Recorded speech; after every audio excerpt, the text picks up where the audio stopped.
Hello friend, कैसे हो सभी। आप देख रहे हो फ्रेंड यूनिक क्लास, जहाँ पर आपको मैथ के सवालों को सबसे सही तरीके से समझाया जाता है। अगर दोस्तों आपका भी कोई मैथ का ऐसा क्वेश्चन है जो आप बहुत ज़्यादा कन्फ्यूजन हो, तो आप पूछ सकते हो उसको व्हाट्सअप पर। ठीक है दोस्तों, तो चलिए सवाल को समझ। परसेंटेज का क्वेश्चन है, आपको ऐसी ट्रिक बताऊंगा कि आप इस परसेंटेज के क्वेश्चन को अपने माइंड में भी कैलकुलेट करना सीख जाओगे। चलिए सवाल को शुरू करते हैं। देखो सवाल में कह रहे हैं कि एक वस्तु का अंकित मूल्य उसके क्रय मूल्य से 50% अधिक है। अगर वस्तु में 10% का डिस्काउंट दिया जाए तब वस्तु को बेचने पर कितनी प्रतिशत लाभ होगी। ठीक है, पहले से आप सवाल को ही समझते हैं, क्योंकि मैथ का कोई क्वेश्चन हो सवाल समझना बहुत ज़रूरी है। मान लो कोई वस्तु हमारी 100 रुपये की है। ठीक है, अब ये कह रही है इसका जो अंकित मूल्य है, अंकित मूल्य मतलब होता है एमआरपी। एमआरपी जो है वो क्रय मूल्य से 50% आता है। इसकी 50% कितना होगा आपका 50।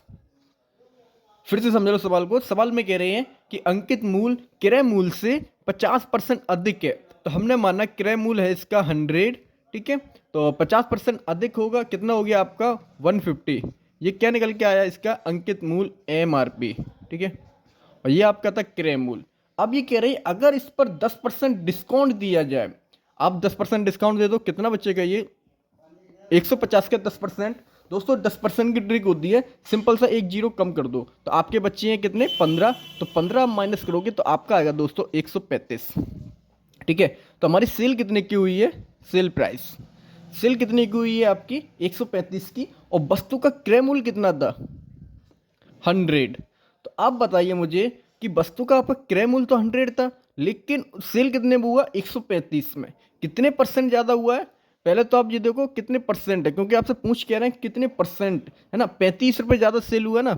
और आपको ये एक बात पता होगी कि 100 एक ऐसा नंबर होता है जिसका नंबर और परसेंटेज दोनों ही सेम रहते हैं। तो दोस्तों इस तरीके से आपका जो प्रतिशत लाभ होगा, प्रॉफिट जो होगी, प्रॉफिट परसेंटेज इक्वल आपका 35%। अब इस क्वेश्चन को माइंड में कैसे कैलकुलेट करोगे आप देखो जब भी परसेंट का क्वेश्चन हो और उसमें आपको मानना पड़े ना, तो इस 100 को मानना, क्योंकि 100 एक ऐसा नंबर होता है जिसका 1%, 1 2% दो, मतलब जितना परसेंट आप बोलोगे वो वही संख्या होती है।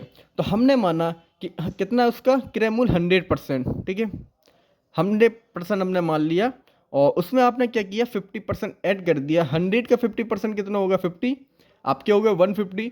अब ये 150 में आपको कितना 10% डिस्काउंट।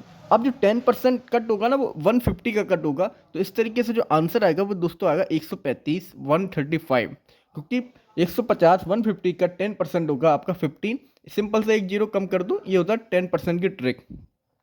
अब 135 135 की आपकी सेल हुआ है, बट इसका जो सीपी है क्रय मूल्य आपका था 100। तो इस तरीके से हम इजीली बता सकते हैं कि इसमें 35 रुपये ज़्यादा सेल हुआ है। ठीक है, और 100 का 35 कितना होगा 35%। तो इस तरीके से दोस्तों इस सवाल का जो आंसर होगा आपका 35% होगा।